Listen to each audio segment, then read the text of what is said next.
আসসালামু আলাইকুম বন্ধুরা, কেমন আছো সবাই? তো আজকে আমরা দেখতে চলেছি এমন একটা স্নাইপার মুভি যা দেখে তোমার গা শিউরে উঠবে। তো বেশি কথা না বাড়িয়ে চলো শুরু করা যাক আজকের মুভি।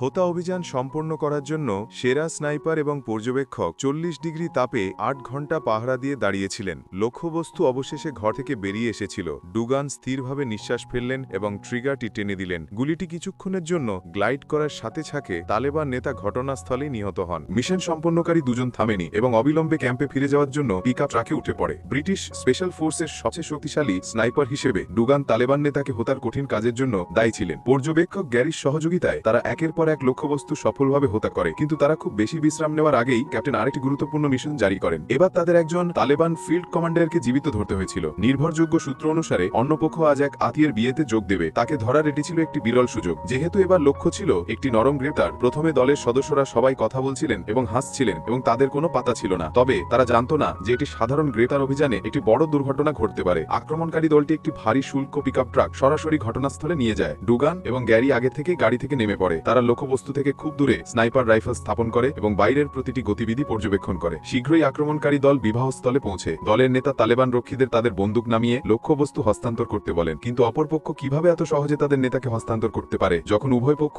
আলোচনায় অচল অবস্থার মধ্যে ছিল এবং পরিস্থিতি উত্তেজনাপূর্ণ ছিল, পর্যবেক্ষক গ্যারি হঠাৎ দেখতে পান দূরের পাহাড়ের ধারে একজন তালেবান স্নাইপার তার বন্দুক উঁচিয়েছে।